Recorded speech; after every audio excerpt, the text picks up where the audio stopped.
Okay, I think we're back, most back. Um, I'm gonna blame things upon a little doohickey that I stuck on there as a USB uh, extender. So literally, it takes one little USB plug and turns it into four little USB plugs. I'm gonna think that this guy was pretty much the culprit, and if I'm trying to actually broadcast, I'm gonna have to actually direct connect everything to the device. Otherwise, okay, it's sound guy. It's not that bad. Thing sucks. This is my boomstick. Put that thing back where it came from, or so help me. That's it, man. Game over, man. Game over. Okay, well, you're one to talk in the first place because you are the reason why our current corporate restroom is bad. And I do mean bad, okay? It is sincerely not a good thing to be around. Mostly because you, well, you.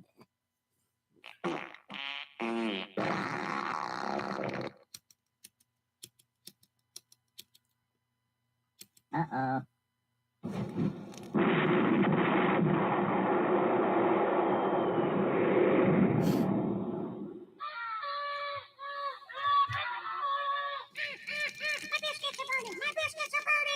Yeah, you did that to yourself, dude. Okay, don't even go there. Okay, so hopefully everything is working out here correctly. I am gonna check on the other laptop, see if everything's working correctly. Hopefully, I did make this a public transmission, and you guys are seeing things, correctly here. Hang on a second here. Let me make sure that's shut down, so there's no crossover between things that are currently going on currently. um Hopefully things are currently going on and working out justifiably okay. And yeah, I can see myself, everything's working normally. Chat room is up, things are completely, not fritzed up any longer. This didn't play nice, and it was cheap. Okay, so I'm not going to complain too much.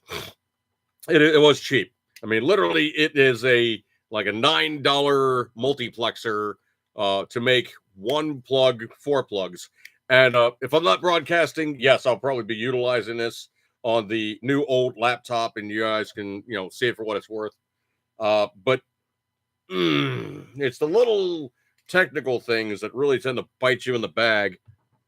And I'm just gonna have to remember from here on in, if I'm actually doing a broadcast, don't use that thing, okay? Just don't. All right, so looking on my channel, everything's completely, just more than slightly bonkers. Martina Sasquatch did find me yet again. Thank you, sir. I'm showing 3 people who are currently watching. Good stuff like that there. So let's get into the news. I don't know if you guys are really that abhorrent to, let's just say, not real stuff, okay? But it really, really not real stuff. I mean, like when they basically take something and it's naturally occurring and they go, well, we're in the laboratory and we put enough time and effort into it. We can make the thing a home constructed type. You can literally make anything from anything if you have enough time and money. And really,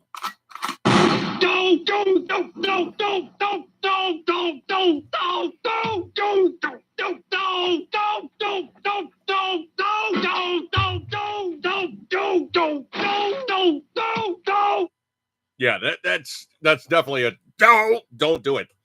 So anyway, they are now messing around with, of all things, this really kind of is not the nicest of things, but a San Francisco company has unveiled an FDA, and okay, just because it's FDA approved does not mean it's safe. It just means they said, well, we think it's okay. We think it's okay.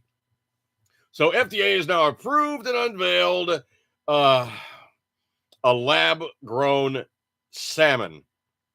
So literally what these guys did was they took salmon flesh and said, well, we'll just simply just grow more salmon flesh.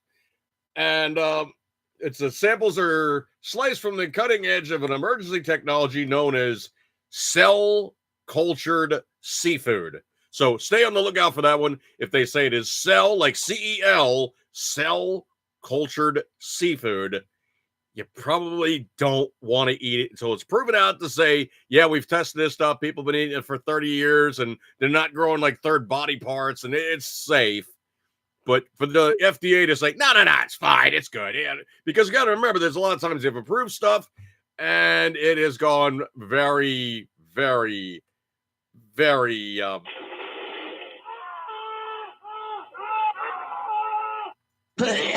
fatality. Yeah, it's just, it's not good, okay?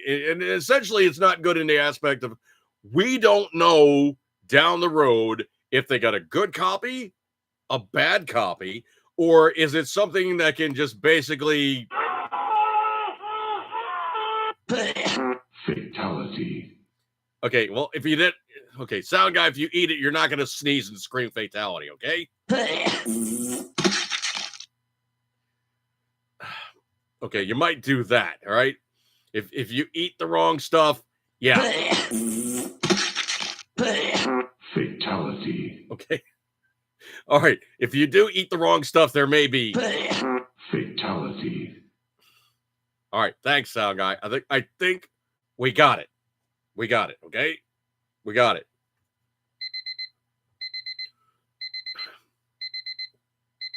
I think it's done. Stop. Anyway, so essentially we have the cells that come out of a bioreactor. That right there is...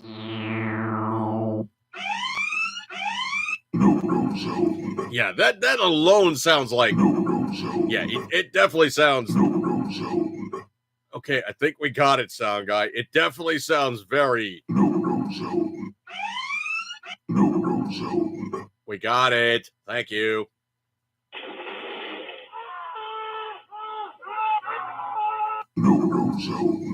All right, we got it. I say we take off and nuke the entire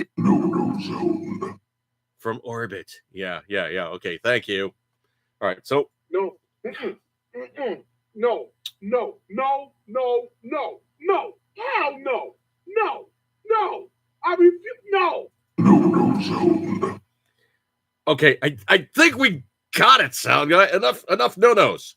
Nos. We got it. Fine. We got it. You want to eat real stuff, right? Okay. We know you don't want to eat artificial well, I say we take off and nuke the entire from orbit. That's it, man. Game over, man. It's game over. He's in a groove, folks. Okay, anyway, so artificially created salmon from people going, well, we'll just simply grow it from this other set of cells. Could you say potentially becomes cancer? Ew. No. You're not growing it on the fish. You're not the fish. You're simply putting the stuff in a quote-unquote bioreactor, and you're making more fish from previous bits of fish. That's not fish. That's you growing stuff in a bioreactor. Just give me one second here. I don't think it's it holds merit. Scrolly. This one, this potentially rates on the high levels of this is the way they used to do stuff back in the good old days. I gotta tell you, man, this guy truly is kind of one of those unique Bubba, redneck, good old boy type of things. And this guy truly deserves a special award. Even the cops walking around the car kind of like grinning like Cheshire cats. Okay. This story is dated. I don't even know if it's got a date per se. But it's got to be like really mid 60s, it's got to be like late 60s, very early 70s. But anyway, so the title is the way it was clocked at 180 miles an hour hauling shine in a 429 Cobra Jet Torino. And to me, that looks like a 68 Torino to me. And maybe a little older. So carload of moonshine, Henry County Deputy Sheriff Malwin Brown and Pennsylvania Deputy Doug Pariah, I think it's Pariah. Take a look at 249 gallons of illegal whiskey in the Ford Torino Cobra 429, owned by NASCAR driver and a hyphenated NASCAR. NASCAR driver Buddy Rogers Arrington of Martinsville. The vehicle and the driver were taken into custody last Saturday afternoon in Pennsylvania County by the deputies. Roger served as the Grand Marshal of Martinsville Henry County Christmas Parade, was busted by deputy sheriffs as he proceeded in his easterly direction, and the Martinsville Danville Reed Arrington was released on $500 bond, told the deputies that he was, quote, it was business so he could buy a new race car. Now, I did the math. 249 gallons of shine. It's like 800 pounds of weight in the back of the thing, okay? So they said it was $4,000 worth of moonshine was poured down the drain, with the exception of 2 of the plastic gallon containers saved for evidence. The car, specially equipped with 11 additional springs and inflatable air shocks on the rear, was capable of about 180 miles per hour. The Cobra was compounded by compounded? I guess that would be impounded. Was compounded by the sheriff's department. When stopped, Arrington said he thought he had been spotted by radar and he thought he saw the police cars. He offered no resistance, saying that he was alone in the operation and he regretted letting down his friends. Well, his wife came to chat him with $500 in cash for his bond. So, dude was going, oh snap, that's the fuzz. I'm not going to make this one, and proceeded to give himself up without any major complaints. That to me is hilarious. That's like Southern gentleman type stuff where it's like, well, he was good about it. He didn't give us a chase or nothing. He did park the car and let us take the shine in as evidence. So we're going to cut him a break. I think they actually did cut him a break. So anyway, looking at things as it is, that guy probably still living in infamy. Yeah, you remember, when that guy had that Cobra that would do 180 miles an hour and is full of shine? Yeah, I'm sure that was not the only time that something like that had ever happened in that county. Wow. Scrolly. I don't know if you guys heard about this one or not. This guy got absolutely slammed. So Zoran Mamdani, also known as Zoran Mamdani, the commie, was booed out of a restaurant in Staten Island. Now, if you guys know anything about the geography of New York City, Staten Island is a fairly conservative area. I mean, it's really kind of almost very, I could say it's probably very red. Yeah, Snorty the Sasquatch, yeehaw. So anyway, it could be said that Staten Island is not blue like Manhattan or any of the boroughs. It's kind of very conservative. So anyway, Mamdani the commie, excuse me 1 second here. Comrade commie Mamdani was booed out of a restaurant in Staten Island. Patron, there's the communist. You're not welcome, you Jew-hating piece of S-hit. You hate this country. Needless to say, he was doing that whole fake smile while being insulted because he's got absolutely no answer for all the, the very good assertions upon his character. Report an unsettling scene during a visit to Staten Island restaurant. Zoran the commie Bandani, a rising political figure, was met with an uproar of hostility, drawing attention both in fervor of the crowd and the intensity of their voices. Witnesses report that Mamdani the commie, a figure known for his socialist stances, no, he's a blanking communist, was booed and verbally assaulted, a vivid display of political tensions playing out in public spaces. You went to the wrong part of town, dude. I can say most assuredly, you definitely went to the no-no zone. Oh, absolutely. You went in there and it was commie, Mamdani. No-no zone. Yeah, you basically got That's it, man. Game over, man. Game over. yeah, you got told no in certain terms, buddy, you ain't welcome here. And I say we take off and nuke the entire bitch from orbit. okay. As Mom Donnie the commie entered, a man whose demeanor echoed the sentiments of many of the crowd shouted, "There's the communist! You're not welcome here!" Mom Donnie the commie, seemingly taken aback by the vitriol, responded, "Sorry, I just want something to eat." The attempt at a peaceful exchange was quickly drowned out. The hostile patron, escalating in agitation, continued, "Let me tell you something, you piece of S-hit. You are not welcome on this F-chucking island." His remarks became increasingly aggressive, laced with personal insults aimed at the commie Mandami, when he accused of harboring deep-seated anti-Semitic views. "You Jew hater, you F-chucking, Jew-hating piece of S-hit." I'm having a hard time here. Despite the barrage of insults, a third party attempted to interject, asking if Kami Mandami if he could speak with him. However, this plea was quickly silenced by the aggressive crowd member who asserted, "This is my F-chucking island. You are not welcome here." The Kami Mandami continued to seek clarity, stating, "Excuse me," but any hope for dialogue was swiftly snuffed out by another voice chiming in, "You hate Jews. You hate this F-chucking country." The tension crescendoed as others joined in chanting, "Go home, go home, go home," while whistles signaled their disdain. Kami Mamdami, you went to the wrong part of town. Trust me on that one. You are definitely seen as the pariah on Staten Island. You, my friend, are not welcome there. You should have just went in there and just said, No zone. yeah, or you should have taken a hardcore look at the place and just went, No, no, no, no, no, no. Hell no. No, no. I refuse. No. yeah. So he went to the wrong part of town and they just looked at him and said, "On this episode of Communist Chasing's People," let's just say they didn't want to chase him out. They just wanted to say, "You ain't welcome here, boy."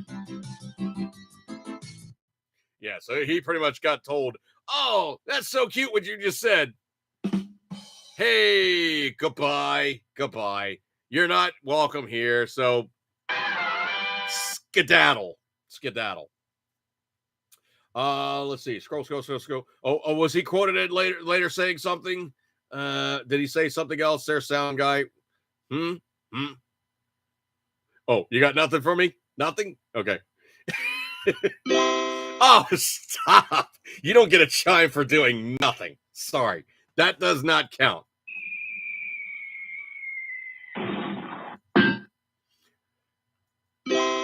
No. Well, no, it was kind of a crash and burn. So, yeah, okay. I'll allow it. This time, I'll allow it. Ouch, that really hurt. Yeah, well, sorry. It's going to. So Kami Mandami got basically told in no uncertain terms, "Staten Island ain't your place, Bubba. Get out of here." Speaking of more fake meat going down the way of the tubes, not salmon this time, but Beyond Meat is heading for Chapter 11 bankruptcy. And they're not just broke. I mean, they are broke. Like they have like high numbers of owed numbers, and they're only like worth like 110 million, 112 million or something. And they have debts like teetering on like, the billion scale. I think it could be safe to say that they are not,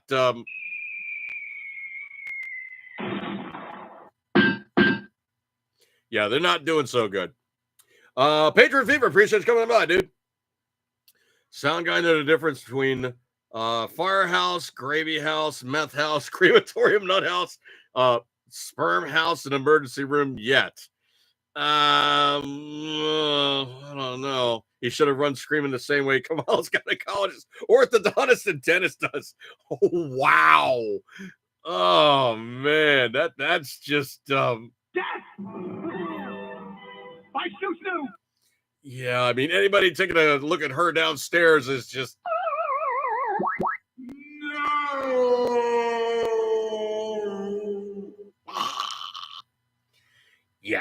could be said that they really truly don't want to look downstairs on her. Snoo. No, they don't want to look at her snoo. No.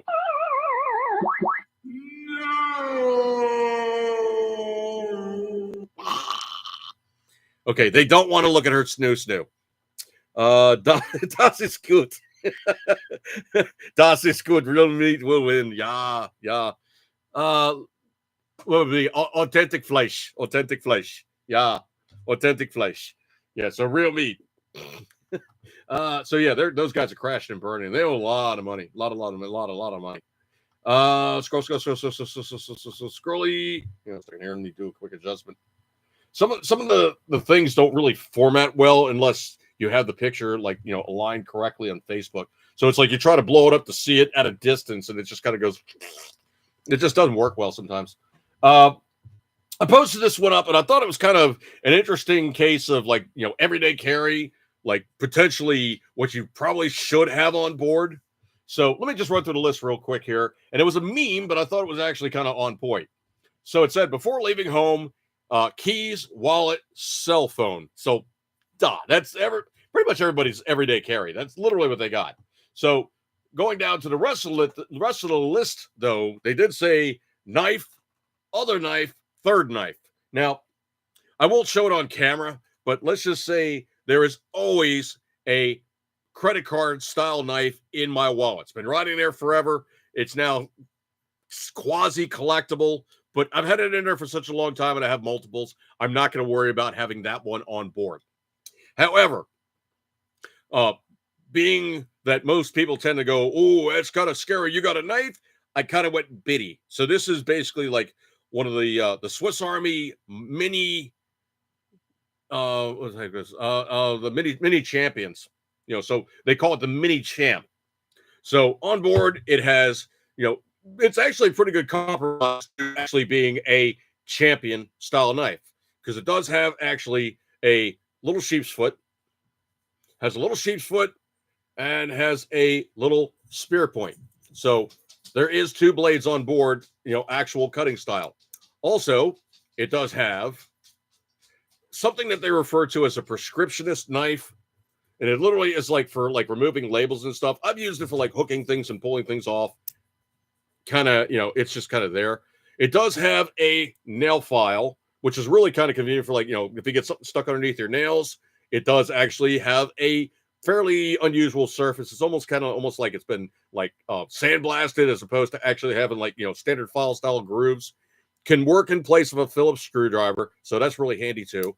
On the other side, really small pair of scissors, functional. What they refer to as the multi-purpose blade, which has a really small ruler, a really small, kind of hard to see probably, but a really kind of small screwdriver point. And then they have what they refer to as the cuticle pusher. Now, I've used this actually as a screwdriver a couple times, trying to fix things, doing gig type stuff when I basically work with bands. So also, it's so bloody damn bitty. It's very easy to stick in your pocket. You're not going to worry about it. Does have a little tiny lanyard hole on board. So it actually could be utilized in such way, shape, or form. However, because it's so bitty, it is absolutely not threatening in the slightest. Now, on the other side, they said a third knife. So remember, I got the one in the wallet, got the mini champ. Also, I've been carrying this for a while. This one is a Gerber Scout knife, and literally referred to as a Scout. The steel on it is a little soft, so if you work with it pretty well, you're going to have to touch it up, but it does take a really, really good age. So it is a spear point style, basically a one-handed knife, and it has the old style bolt action where you pull the button back to unlock the blade. Now, the cool part about it is it literally is a one-handed knife. It has a very, very nice micarta handle. I did actually do a review video on this, so that's up on my channel if you guys want to see more information about it, or I'm telling more information about it. Does have a glass breaker, so that is kind of cool. Does have a glass breaker, so potentially if you have a situation where you need to extract somebody from a vehicle, can pop the glass. When you're trying to get them out, the classic trick is you basically cover the point with your finger as you're going underneath the seatbelt and then cutting them loose. So that way you're not digging the knife into them and causing potentially more injury. So that would be my three knives, obviously, you know, carrying a smartphone. They did actually say to carry a firearm. Now, obviously, knowing YouTube rules and stupidity, I am not going to show a firearm on board. You guys know I got stuff. Okay, that's not even an issue here. But they did say to have a primary firearm. They didn't say a secondary firearm. Now, in the perfect situation, I would tend to think along the lines as if you watch any of the John Wick movies, he always standardizes on the one gun that takes the same magazine. So literally, if you were carrying as a main pistol, you could be carrying like a Glock 19 or a Glock 17 or a Glock 43, you know, any of those, you know, multiple basic, you know, basic size pistols. The only thing that's really changing on them is the, you know, the pistol grip length and of course the slide and barrel length. That's what actually makes them smaller, is they nip down the barrel and slide style, or they nip down the blade of the handle to make it, you know, more compact. Now, if I was to do a Glock carry, I would probably be carrying like a Glock 19 or a 43. So not the longest, not the shortest, but somewhere, you know, a happy medium, obviously a 9mm pistol. Obviously, the magazine would be comparable because the shorter pistol grip would be the limiting factor for that magazine. But on the longer pistol grip, that magazine still fits in the shorter magazine grip configuration both ways. So literally, it would be a case of, you know, the primary pistol, obviously on a, you know, a strong side carry would be like, you know, a medium size or a not too terribly small pistol. Now, if you look in the catalog of Glock, there's something called a Glock 26. Now, literally what that is as small as they could possibly do it, 10-shot Glock 9mm pistol. Now, if you remember in the first John Wick, where he's going after, you know, the main bad guy's kid because he's the one that basically broke into his house, stole his car, killed his dog. He's going after that kid. Well, there's a fight scene that takes place in the nightclub, and he takes a fall. It's just so impossible, but he takes a fall from the second floor, splats on the ground floor, and at the small of his back, which probably would have broken his back on impact, but at the small of his back is a Glock 26, which is that 10-shot 9mm, and he literally does a weak hand pull because he has the weapon clocked in such a way that it's standing vertically at the small of his back crosswise. So what he does is he reaches back, weak hand, pops it loose, brings it out, unloads on the guy, holsters it back up. So that would be his backup. He would have a backup literally the small of his back. He would have a primary on his strong side. So the nice thing about that one is the 17 mag works in either pistol.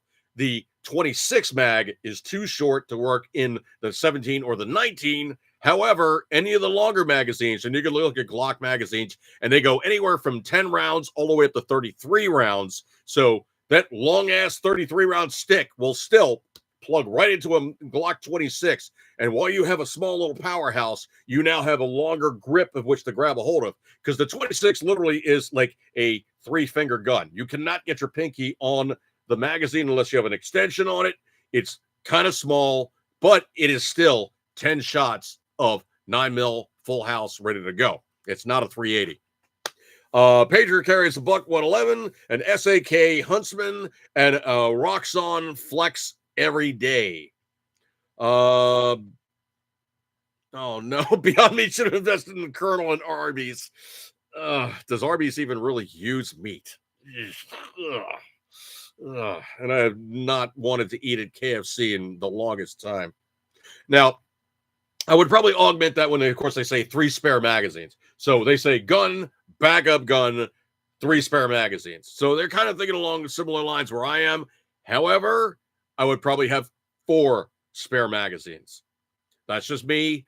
Mostly because carrying 4 magazines racked up alongside is roughly about, yay wide. Kind of balances out the one that's on the other side anyway. Or you could have a couple loosies in your pocket. I always have cargo pants on, so to have a couple of those rattling around on the weak side, not so terrible. Maybe one more stuck down on the strong side. Obviously you get cover, you pull that magazine out. That's their first reload, is that first mag on your strong side. Then you start working the ones off your weak side. Then obviously, when you have, need to fall back to everything, you still have that last magazine in your backup piece. They did not mention something else that's very important. Obviously, everybody and their brother's cousin, all their phones basically do, the classic flashlight thing. Everybody's phone does flashlights. If you don't have it on board, you can always get the app to make it do such. However, in my own experience, I have found, and I've been utilizing one of these guys. I forget where I got this one from. I think maybe it was Amazon or it may have been on eBay or something. But essentially, what this is a single AAA flashlight that has multiple modes. So basically, you can see shining on me. That's weak. That's medium. That's high. So literally, there's 3 modes built on board, and all you're doing is turning it on and off to make it do its thing. It is one AAA. You throw this thing in your pocket, and between this and this, it weighs so little that you almost completely forget you have it on your pocket. Now, literally, what I'll do is on my pocket, this will be racked forward. This will be racked behind it, the flashlight. So I'll have this in my pocket, this behind it in the corner. And then, of course, obviously, I'll drop the mini champ in my pocket. And that's the EDC. I always have those things on board, mostly because it's always good to have a spare. A blade gets dull, you have another backup, you need to keep cutting something. You want to be not so presumptuous. You pull out the bitty versus the bigger one. You still have the bigger one. The only downside is anytime you're running something with a pocket clip, you're basically announcing, I have something hanging on me that might be sharp. So immediately you're going to take a look and see what's going on. And literally one of the occasions I had, I was going through someplace and it was a visual checkpoint. And I didn't want the guy to basically go, hey, man, you got a knife on your person. All I did was pull it up, get it to unlock on the edge of the pocket, and I just dropped it into my pocket. Nobody was the wiser. Now, the reason why I say to be careful about that is I literally got busted at Disney, and they made me take my knife out and put it in a little tiny storage thing that literally looked like a little tiny mailbox with a key. So they basically made me lock my knife up before I went into the park. Now, the other thing, too, is also some places obviously have got, security hoops and whatnot. Humorously enough, the gig I did over the last weekend was over in Tyson's Corner in Virginia. And so we went in there, and of course, we got to go through the security area to go to the stage. It was kind of a joke, but we went through the security hoop to go to the stage. And the chick's like, okay, I need you to empty your pockets before you go through the hoop. And I'm like, okay, this is going to be like a scene from Mad Max here, but okay. And I proceeded to just like unload my pockets. And it was like things just, crashing on there for a couple bits until finally I had my pockets empty and I went through. Well, she didn't look down at my knapsack, my standard carry backpack, because hanging on the side of that is one of the LNF2 Gerber knives. Now, that's basically blade configuration that's kind of like this, but just longer. So again, a spear point blade, nothing too terribly presumptuous, but looks scary. So she didn't even notice the fact that was hanging on the side of my knapsack. I wasn't about to go, oh, hey, ma'am, excuse me, I forgot to tell you I have additional cutlery on board. No, I wasn't about to do something silly like that. And I sure wasn't about to go, full on flashy and start carrying around like, a double-edged dagger type knife hanging on the side of my stuff to say, hey, look at me, this is what I got. No, you don't want that either. Look at chat room. Martina Sasquatch, have my safe maker, EMT scissors, and a box cutter, 100 pack of serrated blades, also have a kukuri and other stuff at home. Well, you really can't go wrong with a kukuri. They're just really, really just universally good stuff. So basic carry, anything that you currently have is better than stuff that you don't have. And yes, obviously the phone will last a long time using its light, but sometimes this isn't so convenient to shine down into something. It's blocking the view, or it's just too, it just doesn't quite make it work as well as what you hope to do. Especially when you start talking like, phablets, basically, just a large slab that you're then trying to like squeeze into an area or trying to shine around something. It just doesn't work really all that good in some instances. Obviously, it's hilarious when you see people trying to work on things and they're doing like this, and you see them like holding the phone and shining it. It's sometimes just really inconvenient. I can take that thing and obviously just stick it in my yap, and it's almost like, basically like having a headlight. Secondary way of looking at things, don't do it with dirty hands, otherwise your flashlight tastes really, really icky. Don't do that. Scroll. Scrolly. Scroll. I got a lot of memes up. I'm being smart ass here. I got a lot of memes up. Oh, I don't know if you guys heard about this one or not, but supposedly there was a guy, foreign national, who was cleared and giving a driving license in California. Indian guy by the name of Harjinder Singh. I'm going to assume he was probably Sikh, Sikh, with the turban. Got his CDL in California. Well, probably not the most competent of people, because he tried to make a U-turn on a really busy freeway, got the truck through the hole partway, and of course, everybody was flying up the roadway, didn't have time to stop, and they went under the trailer. And obviously, you've seen the bottom of a truck trailer. It is about head level to trucks and cars. So anybody moving at highway speeds, they're done ducks. Absolutely done ducks. And proceeded, unfortunately, to wipe out 3 people doing that. And the worst he's getting is he's getting evicted from the country. Personally, on my book, what he needs to get done is he needs to serve life sentences for each one of those deaths until finally, in which such time as he's now expired, then he gets excommunicated. Yeah, well, that guy really, truly did it absolutely the wrong way. His rank incompetence cost people their lives, and he's only going to get kicked out of the country?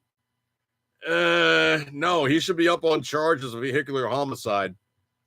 Anybody that drives like that, you really, truly took other people's lives in your hands. Yeah, they're kicking him out of the country.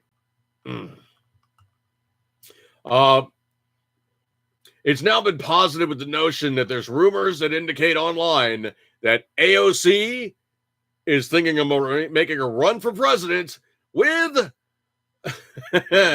Jasmine Crockett as his Veep. Oh, I hope, dear Lord in heaven, please let those 2 people run. That would be just beyond measure to watch those 2 goofballs trying to make it happen, and it would be just no, we're gonna get the votes. Blow it out your ass. Yeah, I don't think that those 2 people are ever going to go any further in politics other than the positions in which they currently held or did hold. Most especially Jasmine Crockett. She's made no friends being the fake person that she is, when she's been called out by even people of the same race going, oh, you are not like us. Eesh. Just eesh. Excuse me 1 second here. I need a swig. As an Uber driver, this one kind of tweaks me a little bit. And if they ever instituted in my state, I think I might just take them to court over it, because it is sexual discrimination of the highest order. So, it's now been stated that, Uber is now thinking and breaking, officially launched a female-only driver option for passengers that aren't men. What if you identify as a woman and you're a guy? Complications? Yeah. So now they have this new choice on the economy side where you can choose women drivers. That is rank sexual discrimination in the first place, because you're saying that women should be able to choose only women. Well, what if men only want to choose men? Well, we would never offer that because women feel unsafe riding with men drivers. Then potentially they could cancel that ride and make another request until they get a woman. Yeah, that's how that system actually does work currently, is you just make a request, you see a guy pop up, you cancel. You make another request, another person pops up. Slight problem. Currently, the driver population of Uber is 77% male. Your wait time is going to be blanking glorious. So I'm just waiting for them to offer this in my area so I can do a work denial class action lawsuit where there's preferential sex discrimination on male drivers. So this is the whole breakdown on things. So Uber drivers by gender. In 2020, a Stanford study revealed that 27% of female Uber drivers in the United States between 2015 and 2017 were women. Duh. The survey showed that male drivers earned an estimated blah, blah, blah. Women earned less. It's that whole classic thing. Study also found that men drive around 4 hours more per week for Uber than the women do. So they work harder. Interesting. Uber driver attrition rate. Stanford study suggests that women are more likely to quit driving for Uber within 6 months than men are. That 6-month attrition rate for female Uber drivers is 75% compared to only 65% for men. While women have a higher attrition rate than men on average, the number of people who quit driving for Uber is high for both genders. Well, it's because they don't do it right. If you actually do it correctly, you can make money. If you don't do it correctly, you're driving a few hours a day, hacking it. No, you're just not going to earn enough, and you're going to be very frustrated. You're not going to basically do enough that basically makes it worth your time. Believe that. You actually have to put the time in, and you have to pick the proper times which to operate. If you guys saw this one or not, English actor, phenomenal, absolute phenomenal bad guy, Terrence Stamp has passed. I commend you, sir. Hoist one if you got it. To Absent Companions. Terrence Stamp, you are an awesome bad guy. He actually played General Zod in Christopher Reeve's Superman. So he's got some interesting history there. Documented to you, folks. Absent Companions. I think he was 80 something, 70 something. I forget what the actual age was, but he was an interesting guy.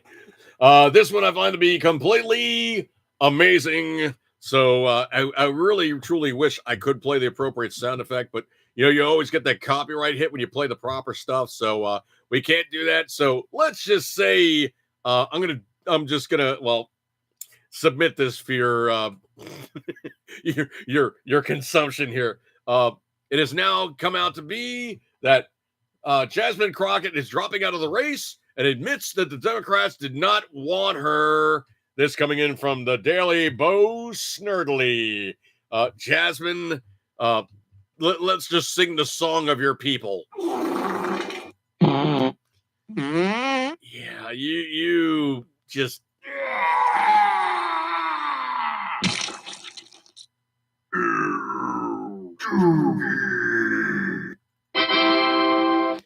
Yeah, Jasmine Crockett is obviously from an affluent family. She went to nice schools, but she gets all ghetto when she has to make it sound like she's one of those guys, as opposed to not of the elevated bougie of what she is. So even other blacks are calling her out, going, you're not one of us. You're one of them. And anytime you try to fake that, that whole down home sister type of thing.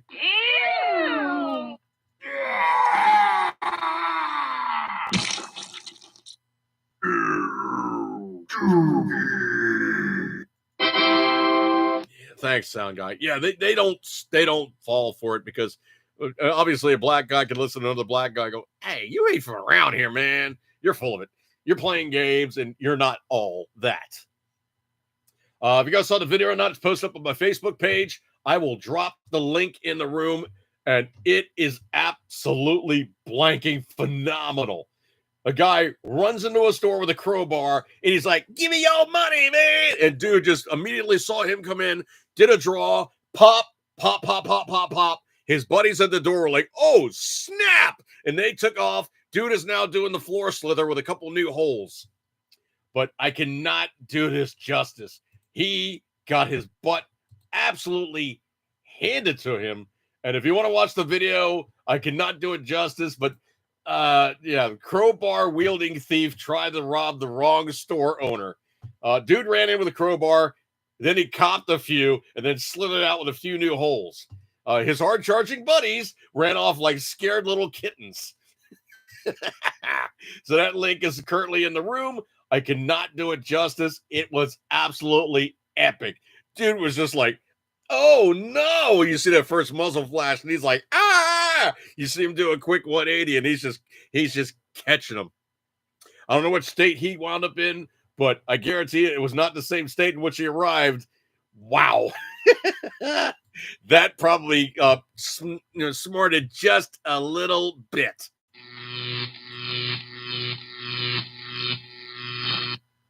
If you guys heard about this one or not, this one is kind of disgusting. Let me go take a swig here.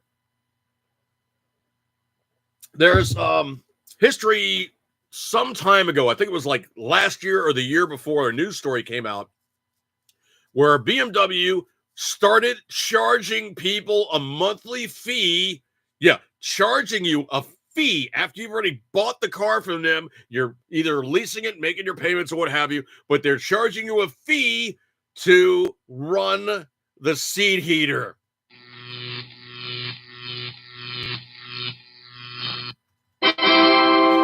No, you don't. No, you don't get a fanfare for zapping the people. No, seat heater, not electric chair.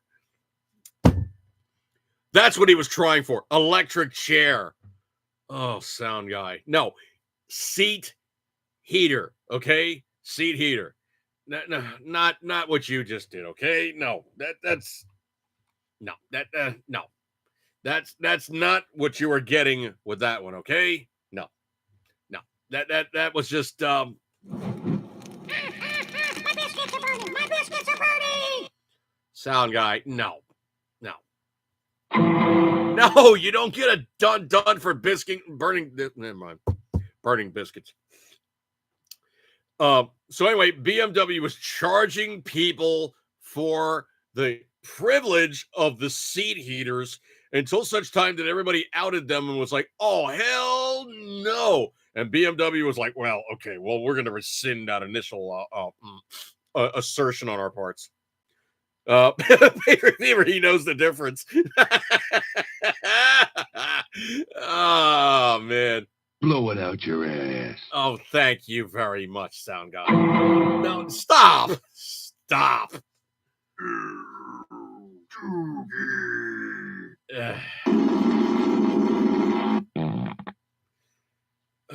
Great. Now he's in the fart catalog. Anyway, stop. I don't think the seat heater's used for that, okay? Stop. The seat heater is not used for that, sound guy.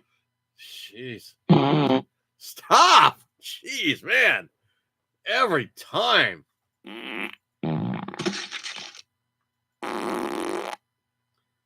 Every freaking time. Patriot Fever. We did have Mexican tonight. Oh, jeez. Fatality. Okay, stop. Just stop for 5 seconds. Stop. I'm gonna be hitting the stop button. Okay, stop.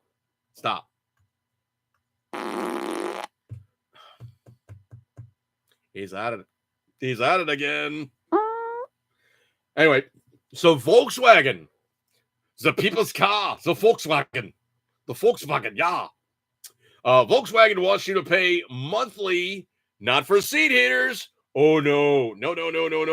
But they're going to charge you for additional horsepower that is already installed in the vehicle. So the car will be limited until you pay the fees, and then they'll give you the additional power. Yeah, so essentially what's going on is they want you to pay a monthly fee for horsepower that you already own. The German automakers rolled out a subscription service for its all-electric ID3 hatchback, where drivers must pay to unlock power the car already has.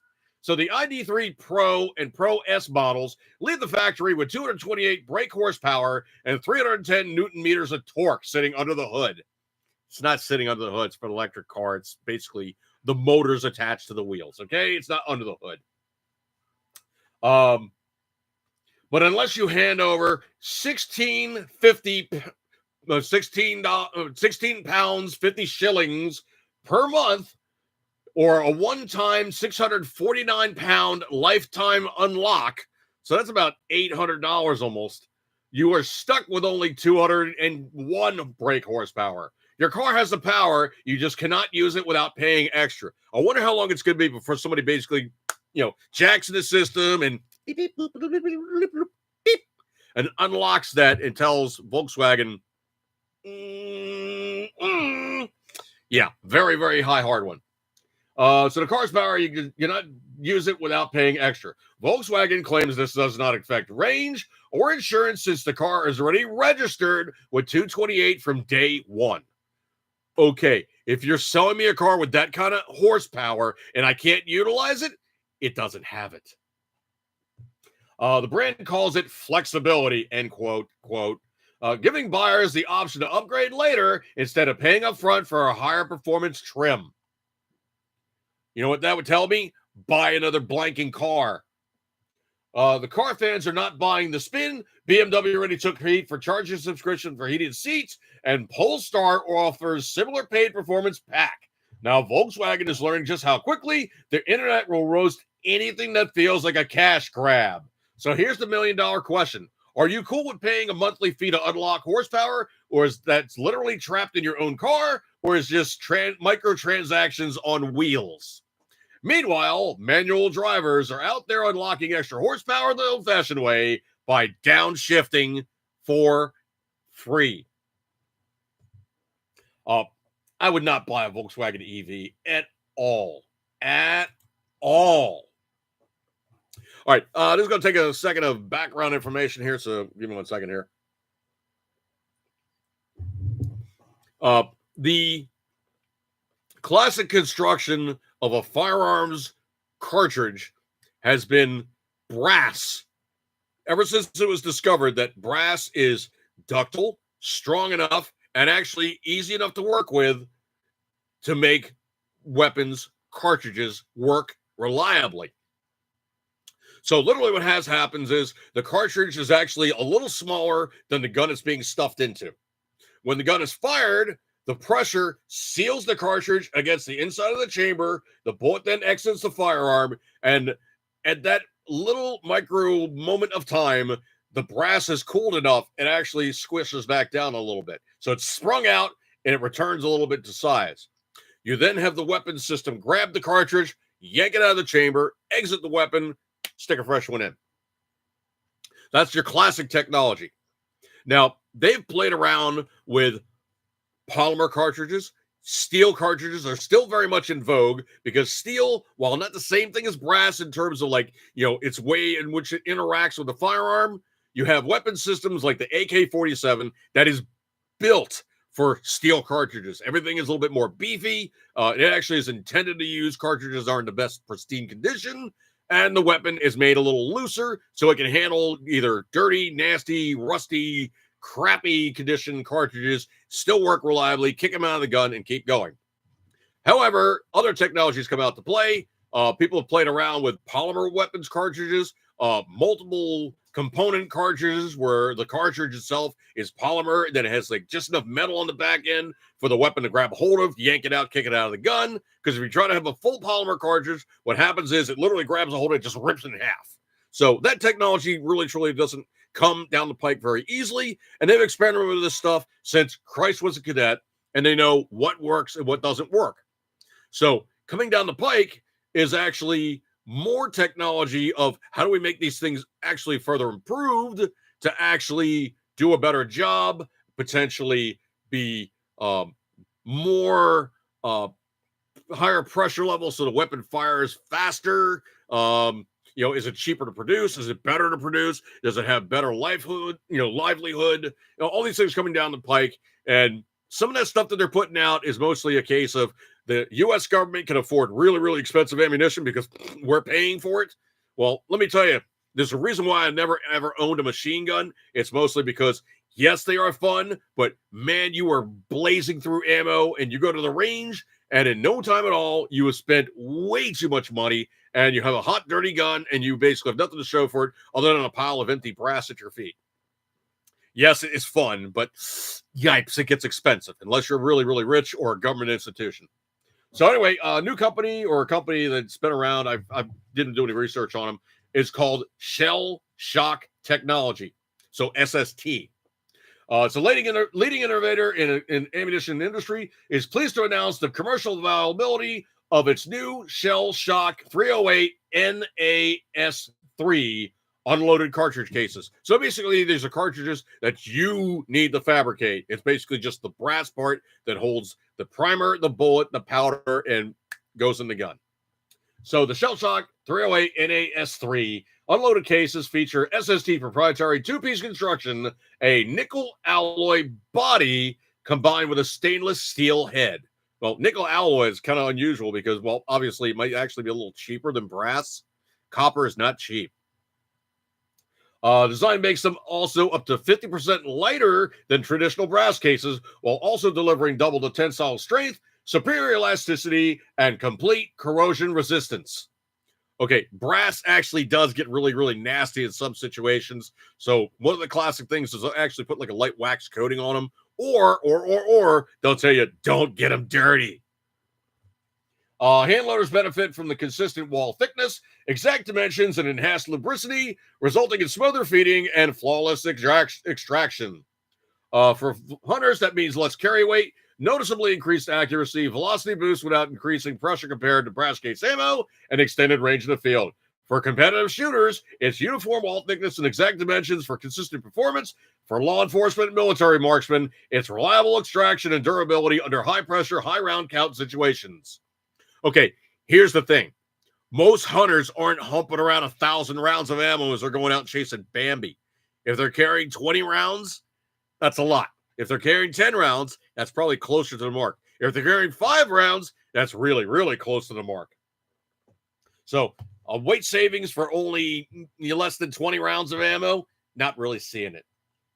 Quote, these new Shell Shock 308 NAS3 unloaded cases are the latest step forward in our mission to redefine ammunition technology, said Peter Foss, managing partner and CEO of Shell Shock Technologies. By combining our NAS3 construction with precision engineering, we're giving shooters a casing that's lighter, stronger, more consistent than anything else on the market. Whether you're taking a long-range shot in competition or hunting rugged terrain or deploying on duty, you can count on these cases to perform. Now, here's kind of the cool parts about this. Remember, they said stainless steel heads. So in addition to performance benefits, the Shell Shock 308's unloaded cases can eject cooler than brass, can be easily collected with a magnet for faster cleanup, and offer a more sustainable, eco-friendly solution for handlers by dramatically reducing waste and extending case life. Most people just recycle cases, okay? It's not like they're just going, oh, I just have too much brass around. Oh, where can I just bury this in the backyard? They don't do that. Most of the time, they recycle the cases, or the dirty little secret is most firearms ranges, when you leave your brass on the ground, some places don't allow you to pick it up because that is a second means of revenue for these guys. When you drop your brass on the ground, they take it and they sell it to a second guy who then takes that ammo that's been already fired, deprimes it, cleans it, resizes it, reprimes it, repowders it, rebullets it, goes out the door as remanufactured ammunition. So that's one of the things that comes down to play. So you can see this if you wish to. It's a link off of ammoland.com, and you can check the stuff out. It basically looks like, standard 308 ammo, nothing crazy about it. But you go down towards the end where there actually is the groove for the extractor, and you see like a second little groove, and it literally is this second piece of stainless steel that's like crimped into it to make an artificially different head. Now, probably what it was the actual body material of the cartridge was not compatible with the extractor grabbing a hold of it and yanking it out of the gun. So that's why it's probably that dual purpose type of thing, where it's one metal for one thing and one metal for another thing.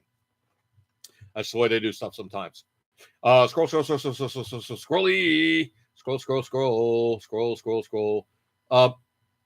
Anything else jumping out here? No, I think I pretty much have come to an end. Amazing. So yeah, I'm gonna have to remember now for future reference. Don't plug this guy in and try to utilize it, because things are just gonna go. Yeah, thanks, sound guy. So anyway, what it was is I was trying to run this little multiple adapter, and everything just got weird. Really, really weird, because normally this new computer, new old computer, is really stable. The only thing I got to do every once in a while is I got to go into settings and make sure it's using the webcam and not the camera built into the actual laptop itself. Other than that, I think it seems to be pretty solid. I mean, hopefully the sound's not clipping too much. I did notice it was kind of clipping a little bit, so I dropped the gain on the microphone, and I dropped the volume in the computer a little bit. So hopefully the sound quality is improved a little bit, because I know sometimes I really can peak high. So hopefully it's working okay on that one. Patriot Fever in the room says, Patriot senior-in-law has a huge reloading room. That would be fun to walk around and just go, ooh, let's play with some of these, load some of those, take this out back, see how it does. Yeah. Oh, Pippioli, dude, I'd see you in the room, man. Appreciate you coming by. AOC and JC already lost.